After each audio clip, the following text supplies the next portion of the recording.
Hello friends, मैं पूनम कुमारी आप सभी का आपके अपने इस यूट्यूब चैनल पर बहुत बहुत स्वागत करती हूँ।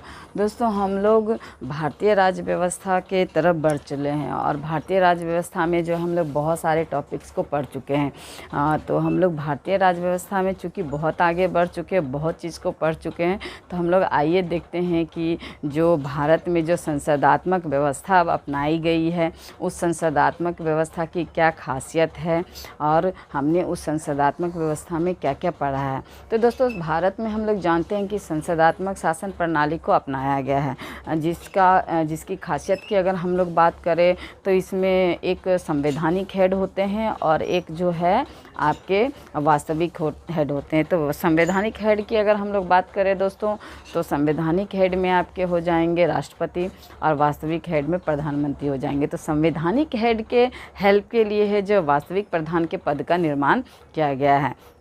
तो ये संसदात्मक जो व्यवस्था है उसकी विशेषता होती है दोस्तों। और संसदात्मक जो व्यवस्था हमारे देश में अपनाई गई है, तो वह कहाँ से अपनाई गई है, तो ब्रिटेन से अपनाई गई है। तो इस संसदात्मक व्यवस्था के अंतर्गत जिसमें कि एक नाम मात्र का प्रधान होंगे और एक जो है वास्तविक प्रधान होंगे, तो जो नाम मात्र के प्रधान के हेल्प के लिए ही जो है वास्तविक प्रधान के पद का निर्माण किया गया है। तो आइए हम लोग देखते हैं कि ये जो नाम मात्र के प्रधान हैं मीन्स राष्ट्रपति और जो वास्तविक प्रधान है प्रधानमंत्री, उनके लिए क्या क्या आर्टिकल है और क्या क्या उनके बारे में हमारे संविधान में व्यवस्थाएं की गई है, क्या क्या विशेषताएं बताई गई है। तो हम लोग सबसे पहले जानेंगे कि जो संसदात्मक व्यवस्था है दोस्तों, उसके अंतर्गत जो नाम मात्र के जो प्रधान है या संवैधानिक जो हेड हुए, संवैधानिक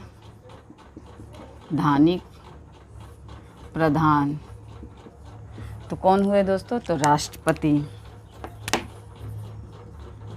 ये आपके संसदात्मक शासन प्रणाली की विशेषता होती है। और वास्तविक प्रधान तो कौन हुए, प्रधानमंत्री।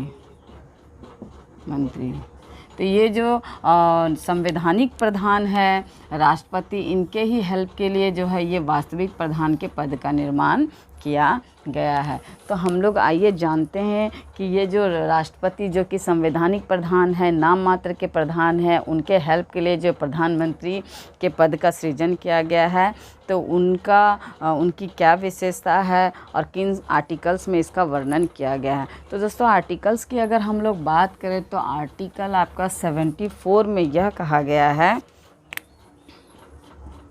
आर्टिकल 74 में यह कहा गया है कि राष्ट्रपति की मदद के लिए एक मंत्री परिषद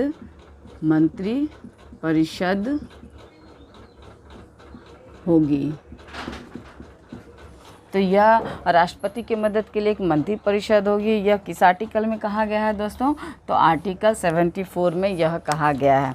आर्टिकल 75 जो है दोस्तों, इसमें यह कहा गया है कि इस जो मंत्री परिषद का हेड होगा, मंत्री परिषद के मुखिया या हेड कहिए, वे कौन होंगे, तो प्रधानमंत्री होंगे।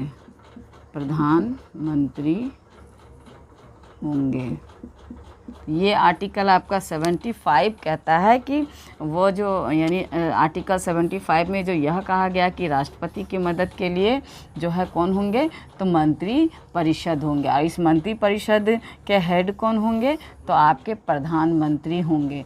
तो ये कौन सा आर्टिकल कहा रहा है दोस्तों, तो आर्टिकल 75 यह कहता है। तो ये जो मंत्री परिषद शब्द जो आपका आर्टिकल 74 में भी आया है और आर्टिकल 75 में भी आया है। तो आज हम लोगों को मूल रूप से जो इसी मंत्री परिषद के बारे में पढ़ना है और मंत्री परिषद और मंत्रिमंडल में क्या अंतर है, हम लोग इसको भी मूल रूप से जानेंगे। हालांकि मंत्रिमंडल जो है मूल संविधान का हिस्सा नहीं है। यह जो है आपका 78वां 1978 में आपका 44वां संविधान संशोधन के तहत जो है जोड़ा गया है। तो आइए हम लोग आगे पढ़ेंगे उसके बारे में।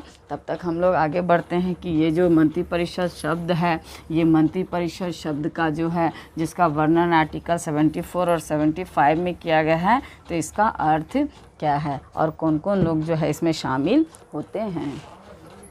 तो मंत्रिपरिषद की अगर हम लोग बात करें दोस्तों,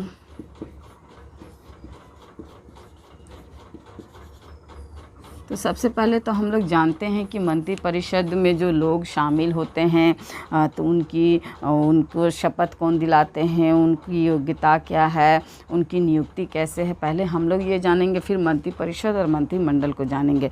तो दोस्तों मंत्रिपरिषद जो कि आर्टिकल 74 और 75 में जिसका वर्णन किया गया है कि राष्ट्रपति की हेल्प के लिए जो है मंत्रिपरिषद होगी, जिसके मुखिया प्रधानमंत्री होंगे।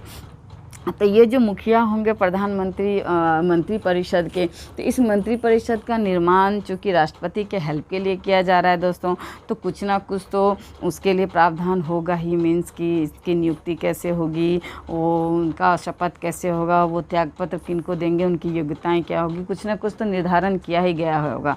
तो आइए हम लोग जो है उस निर्धारण को पहले जानते हैं, फिर मंत्रिपरिषद और मंत्रिमंडल को हम लोग जानेंगे। तो मंत्रिपरिषद के नियुक्ति की अगर हम लोग बात करें दोस्तों, तो मंत्रिपरिषद की नियुक्ति कौन करते हैं, तो नियुक्ति करते हैं आपके राष्ट्रपति। तो मंत्रिपरिषद की नियुक्ति कौन करते हैं, तो राष्ट्रपति के द्वारा जो है मंत्रिपरिषद की नियुक्ति की जाती है। यानी काउंसिल्स ऑफ मिनिस्टर जिसे हम लोग जानते हैं कहते हैं मंत्रिपरिषद को, तो उस काउंसिल्स ऑफ मिनिस्टर की नियुक्ति कौन करते हैं, तो राष्ट्रपति करते हैं। तो किसकी अनुशंसा पे करते हैं, क्या राष्ट्रपति अपनी मर्जी से करते हैं, स्वेच्छा से करते हैं, अपनी चॉइस से करते हैं, या किस व्यक्ति को क्या किस पद पर देना है वह अपनी स्वेच्छा से करते हैं, तो ऐसा कुछ नहीं है दोस्तों। राष्ट्रपति जो है जिस भी व्यक्ति की नियुक्ति करेंगे तो वह प्रधानमंत्री की अनुशंसा पर करेंगे। यानी क्योंकि हम लोग जान रहे हैं कि वास्तविक हेड कौन है, प्रधानमंत्री है। तो प्रधानमंत्री जिन जिन व्यक्तियों की अनुशंसा करेंगे, लिस्ट देंगे राष्ट्रपति को, तो उन व्यक्तियों की नियुक्ति सिर्फ राष्ट्रपति करते हैं। बाकी जो है किस व्यक्ति को कौन सा पद देना है इसका निर्धारण कौन करेंगे, तो प्रधानमंत्री करेंगे। तो ये तो हो गई दोस्तों नियुक्ति से संबंधित बातें। अब हम लोग जानते हैं शपथ। तो शपथ की अगर बात करें दोस्तों, तो शपथ भी जो है राष्ट्रपति ही दिलाएंगे। यानी मंत्रिपरिषद और प्रधानमंत्री, यानी मंत्रिपरिषद के हेड हो गए प्रधानमंत्री, तो उस प्रधानमंत्री समेत जो है मंत्रिपरिषद सभी को जो है शपथ कौन दिलाएंगे, तो राष्ट्रपति दिलाएंगे। त्यागपत्र की अगर हम लोग बात करें, मान लीजिए किसी कारण से जो है मंत्रिपरिषद को त्यागपत्र देना है, तो वह त्यागपत्र किसको देंगे, तो राष्ट्रपति को ही देंगे। यानी नियुक्ति भी राष्ट्रपति के द्वारा होगी, शपथ भी राष्ट्रपति के द्वारा होगा, और ये लोग त्यागपत्र भी किसको देंगे, तो राष्ट्रपति को ही देंगे। ये हो गया नियुक्ति, शपथ और त्यागपत्र से संबंधित जानकारी दोस्तों। अब हम लोग बात करते हैं योग्यता की।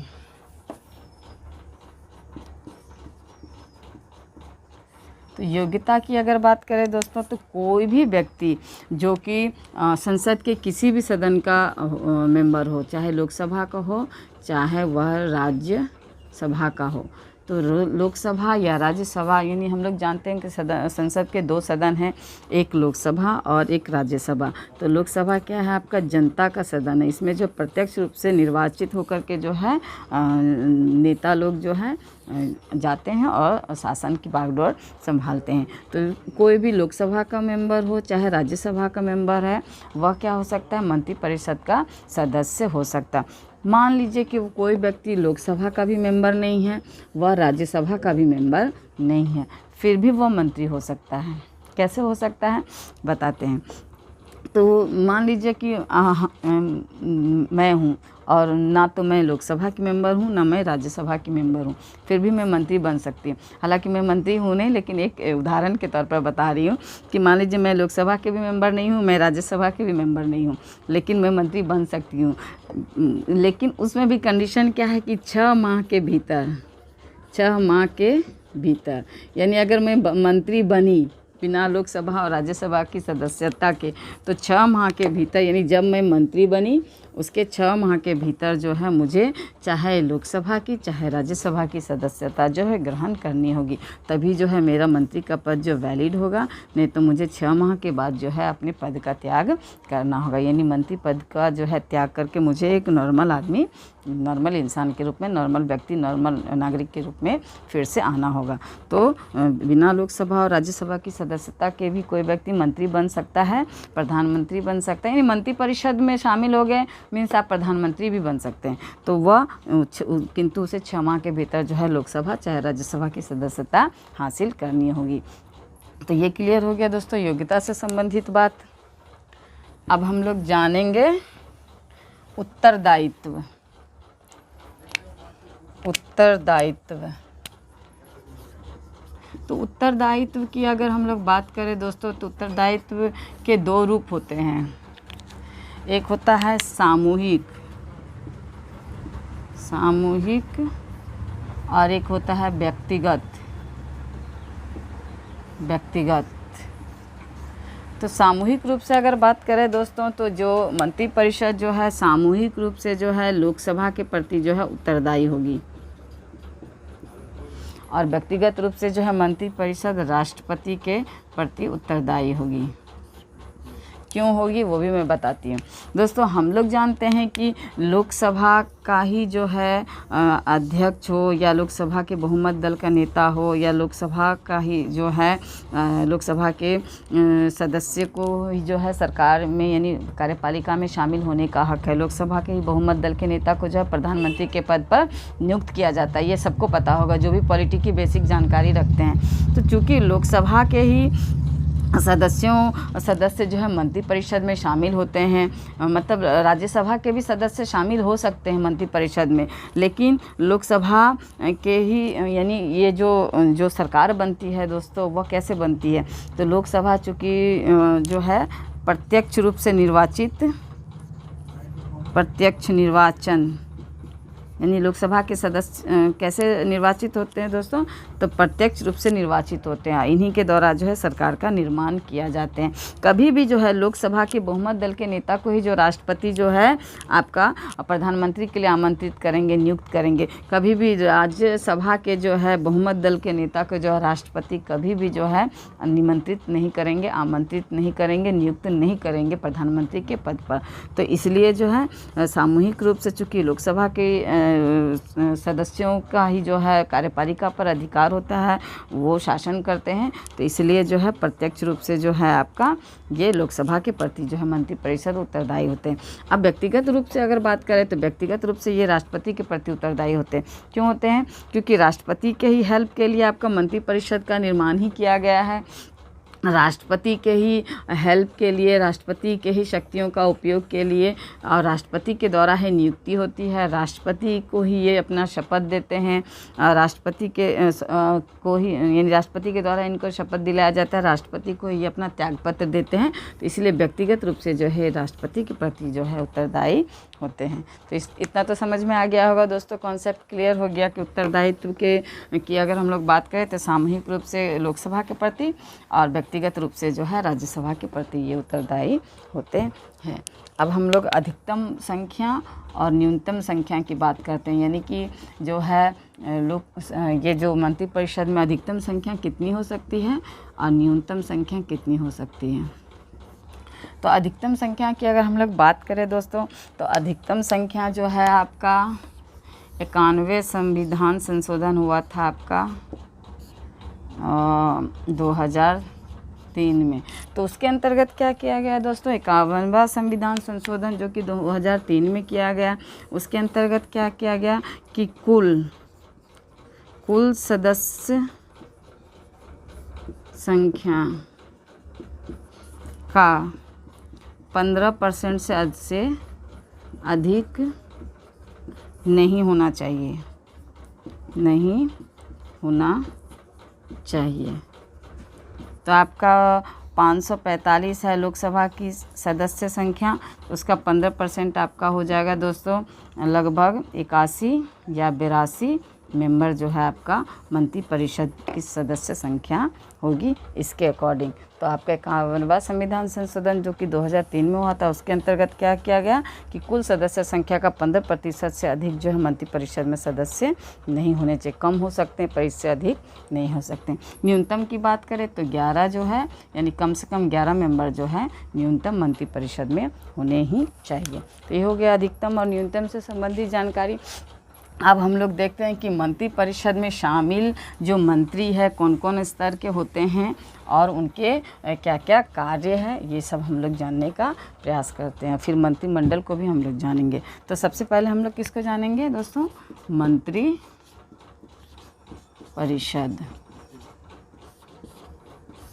तो मंत्री परिषद में जो है दोस्तों सबसे पहले जो है आपका होते हैं प्रधानमंत्री, उसके बाद होते हैं आपके कैबिनेट मंत्री, कैबिनेट मंत्री, उसके बाद होंगे राज्य मंत्री, उसके बाद होंगे राज्य मंत्री स्वतंत्र प्रभार, उसके बाद उपमंत्री। तो इसको इस तरह से भी हम लोग समझ सकते हैं, आपके पीएम, फिर आपके कैबिनेट,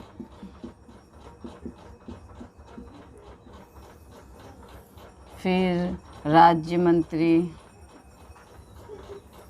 राज्य मंत्री स्वतंत्र प्रभार, उपमंत्री। तो ये पीएम को तो हम लोग जान रहे दोस्तों कि प्रधानमंत्री जो है वास्तविक प्रधान होता है, मंत्री परिषद का हेड होते हैं। तो ये मंत्री परिषद में शामिल रहेंगे सबसे ऊपर। उसके बाद कैबिनेट मंत्री। तो कैबिनेट मंत्री के अंतर्गत हम लोग यानी उस मंत्री को कैबिनेट मंत्री कहते हैं जो कि विभाग का हेड होता है। मान लीजिए कि आपका रक्षा मंत्रालय है तो उसके हेड कौन है? राजनाथ सिंह। तो वो क्या हो गए? कैबिनेट मंत्री हो गए। मान लीजिए वित्त मंत्रालय है तो वित्त मंत्रालय के हेड कौन है अभी वर्तमान में? निर्मला सीतारमण जी। तो वो क्या हो गए? कैबिनेट मंत्री हो गए। अब मान लीजिए कि विदेश मंत्रालय है आपका जयशंकर जी के हाथों में है तो वो क्या हो गए? कैबिनेट मंत्री हो गए। राजनाथ सिंह, ये सब जो है अमित शाह, ये सब क्या है? कैबिनेट स्तर के मंत्री है। तो कैबिनेट स्तर के मंत्री यानी कि मंत्री का जो सबसे उच्च स्तर है, सबसे ऊंचे जो मंत्री हुए वो कैबिनेट स्तर के मंत्री कहलाते हैं। यानी विभाग का हेड जो है, एक विभाग का हेड के कोई एक ही आदमी होगा, वह व्यक्ति ही आपका कैबिनेट मंत्री कहलाएगा। इसको इस तरह से भी समझ सकते हैं दोस्तों कि हम लोग पहले क्या जानते थे कि जो राजा महाराजाओं का शासन था तो वहाँ क्या होता था कि जो शासन जो है एक यानी सर्वे सर्वा जो हेड होता था वह राजा होता था, सारा चीज़ राजा ही संभालते थे। किंतु आपका 1861 में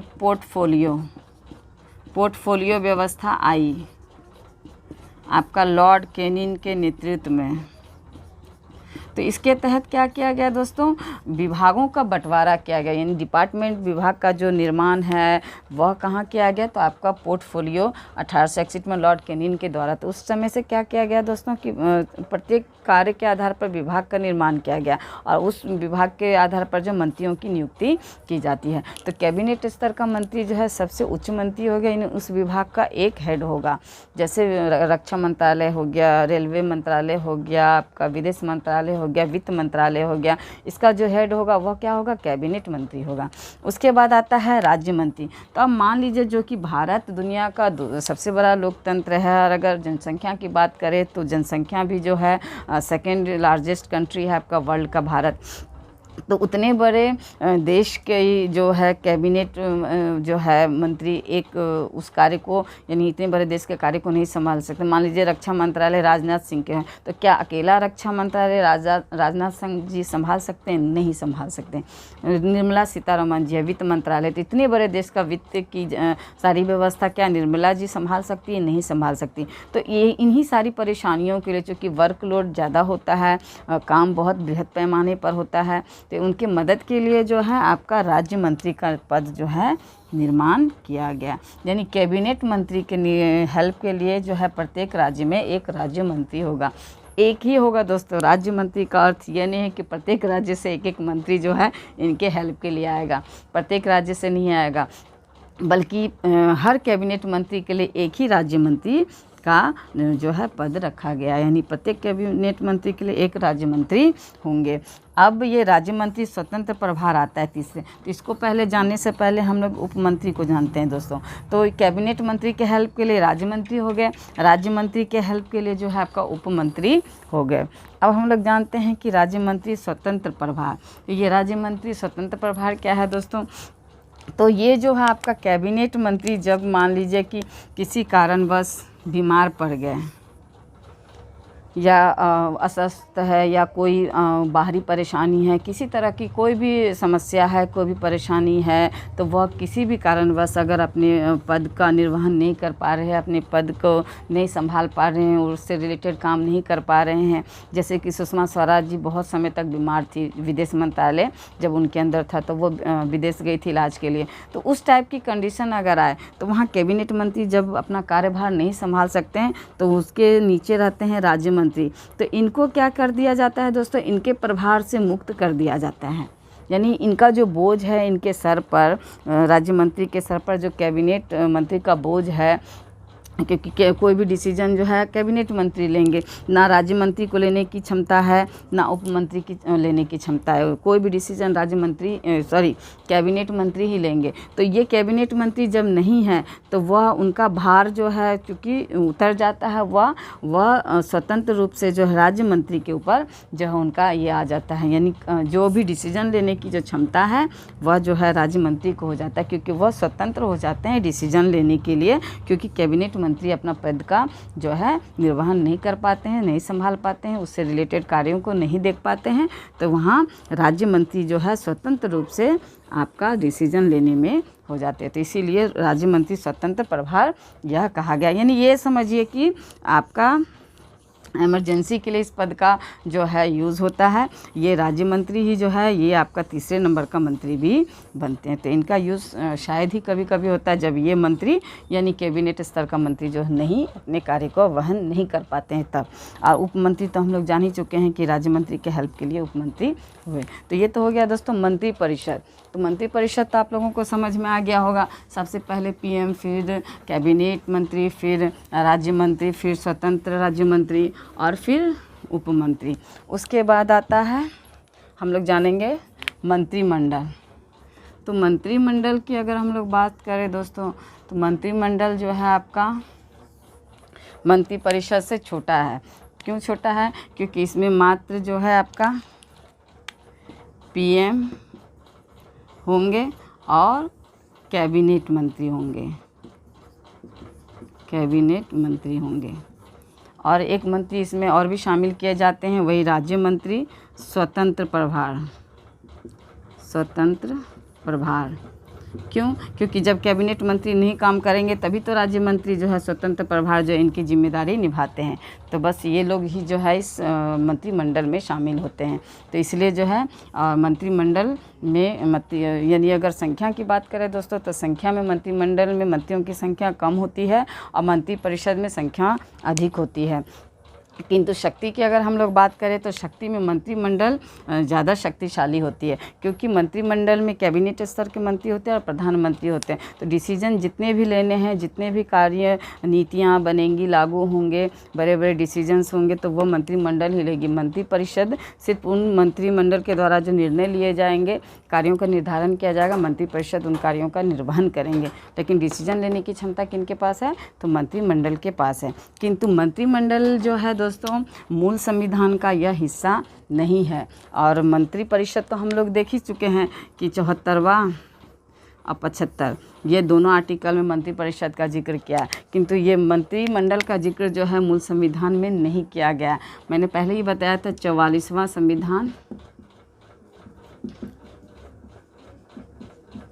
संशोधन के तहत जो है, जो कि कब हुआ था? 1978 में। तो ये मंत्रिमंडल शब्द को जोड़ा गया। यानी इसकी परिकल्पना जो है मूल संविधान का हिस्सा नहीं है, बल्कि 44वां संविधान संशोधन हुआ था आपका 1978 में। मोरारजी देसाई की सरकार थी, तो उस टाइम में जो है इस संविधान संशोधन के तहत जो ये मंत्रिमंडल शब्द जोड़ा गया। क्योंकि मंत्रिपरिषद का आकार बहुत बड़ा है दोस्तों, तो हमेशा जो है मीटिंग बुलाया नहीं जा सकता है, इतने मंत्रियों को एक साथ इकट्ठा नहीं किया जाता है, किया जाना मतलब थोड़ा मुश्किल होता होगा। इस वजह से मंत्रिमंडल जो है आपका 44वां संविधान संशोधन के तहत जो इसकी परिकल्पना की गई, ताकि कम मंत्रियों को बुला करके जो है मीटिंग किया जा सके और फिर जो है उसके आधार पर निर्णय लिया जा सके। तो मंत्रिमंडल और मंत्रिपरिषद जो हम लोग पूरी तरह से समझ चुके हैं दोस्तों, इससे बाहर कुछ भी नहीं आएगा। कोई भी बुक उठाइए और आप प्रश्न उत्तर बनाइए, आपका बनेंगे। तो चलिए हम लोग अगले क्लास में फिर किसी टॉपिक के साथ मिलते हैं, तब तक के लिए बाय।